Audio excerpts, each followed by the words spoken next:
Hello everyone, welcome back to my channel. গত বছরের মতো এবছর আমরা পয়লা বৈশাখ হ্যাংলার সাথে সেলিব্রেট করেছি।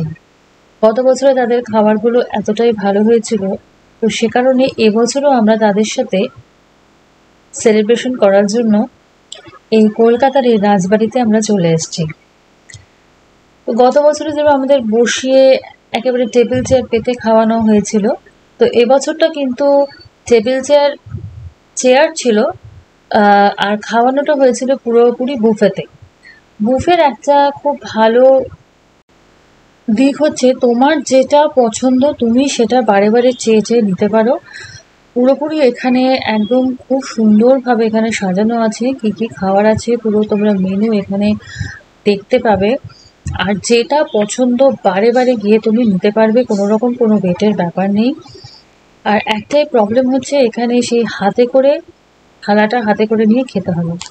তো যেটা আমাদের প্রথমে করেছিল, এরকম একটা করে ব্যান্ড আমাদের হাতে বেঁধে দিয়েছিল। তো এই ব্যান্ড না দেখালে কিন্তু আমাদেরকে খাবার দেবে না।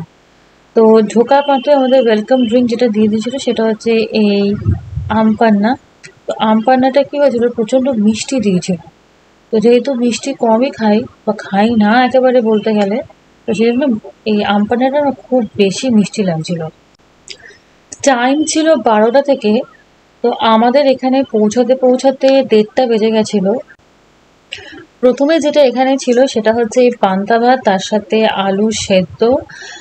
আর গরমকালে পান্তা ভাত খেতে কে না ভালোবাসে, তার সাথে কিন্তু ছিল কাঁচা পেঁয়াজ আর কাঁচা লঙ্কা। জাস্ট এখানে দেখো কতটা ভিড় হয়েছে, মানে সেই ঠেলাঠেলি করে ধাক্কাধাক্কি করে সেই খাবার নিতে হচ্ছে। কারণ এখানে অনেকেই এখানে আসে এবং অনেকেই এখানে ভিড় করেছে, এবং সবাই সেই টাইমটা পুরো দুপুরবেলার টাইম ছিল, সবাই খেতে ভীষণভাবে ব্যস্ত ছিল। হয়তো ভেবেছিল যে খাবার হয়তো শেষ হয়ে যাবে, কিন্তু খাবার কিন্তু যথেষ্ট সাফিসিয়েন্ট ছিল। মানে তখন 3টে কি 3:30 বাজে, তখনও কিন্তু লোকে খেয়ে যাচ্ছিল। 4টে অবধিও দেখছিলাম, কিন্তু সাফিসিয়েন্ট ছিল খাবার, কিন্তু একেবারে কম পড়েনি। তো এখানে ডাল ছিল, বেগুন ভাজা ছিল, বেগুন ভাজা বলতে বেগুন সর্ষে ছিল, আর এই ছোট ছোট কি সুন্দর বড়িগুলো বেশ ভেজে দিচ্ছিল, সেটা আমার খেতে খুব ভালো লাগছিল। সাথে ছিল শুক্তো। শুক্তোটা কিন্তু এই অনুষ্ঠান বাড়ির শুক্তোগুলো বেশ সুন্দর লাগে, বেশ ভালো লাগে খেতে। দেখো একবার এখানে প্রত্যেকেই কিন্তু এই যে চেয়ারগুলো যেগুলো পাতা ছিল, প্রত্যেকে এখানে বসে বসে খাচ্ছে, যদিও টেবিল নেই, প্লেট হাতে নিয়ে খেতে হচ্ছিল, যেটা খুব সমস্যা হয়ে যাচ্ছিল। এক হাতে ক্যামেরা, এক হাতে প্লেট, এক হাতে খাওয়াও বাচ্চাকে, মানে প্রচন্ড রকম একটা বাজে একটা সিচুয়েশন হয়ে গেছিল।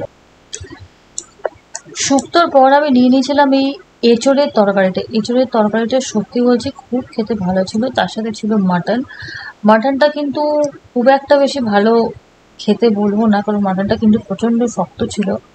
তার সাথে ছিল যে রসগোল্লা, আর এই দই ছিল। এখন দেখো মোটামুটি এই কাউন্টার পুরো ফাঁকা হয়ে গেছিল, তো লোকজনের মোটামুটি খাওয়া কমপ্লিট। দেখো কয়েকজন বসে খাচ্ছিল, যারা হয়তো একটু লেট করে ঢুকেছে।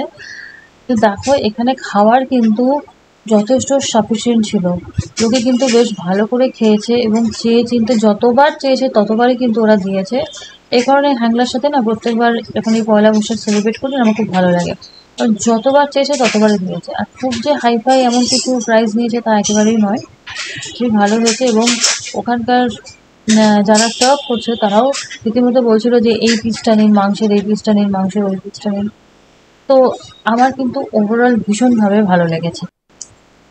এখানে দেখো প্রত্যেকে খুব সুন্দর করে সেজে গুজে শাড়ি পরে এসেছিল, আমিও শাড়ি পরে গেছিলাম। এখানে 2-1টা ফটো আমি শ্যুট করেছি। তো এখানে অনেকেই ফটো তুলছে, নিজেদের মতো করে এনজয় করছে। কেউ দেখো অনেকে দাঁড়িয়ে আবার খাচ্ছে কাউন্টারের সামনে একেবারে।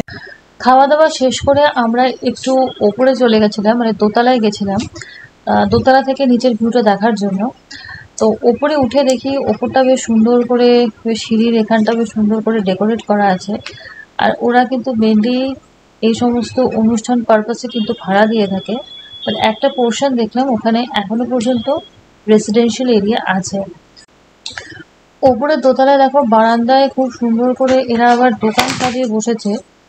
এখানে কেউ যদি কিছু কিনতে চায় এখান থেকে কিনতেও পারছে। এখানে সমস্ত দেখলাম হ্যান্ডমেড জিনিস, আর এই সমস্ত জিনিসগুলো শান্তিনিকেতনে বেশ ভালো পাওয়া যায়। শান্তিনিকেতনেরই থেকে এনারা এসছেন। এখানে বসে সালোয়ার থেকে শুরু করে ওড়না, তারপরে হাতের বিভিন্ন রকমের কাজ করা কেটলি ছিল, ল্যান্টার্ন গুলো ছিল, হাতে কাজ করা যে সমস্ত ব্যাগ সেগুলো দেখলাম ছিল, শাড়ি, ফেব্রিক করা শাড়ি, কাঁথা স্টিচের শাড়ি, কাঁথা স্টিচের পাঞ্জাবি ছিল, বিভিন্ন রকমের ঘর সাজানোর খুব ডেকোরেটিভ জিনিসগুলোও ছিল।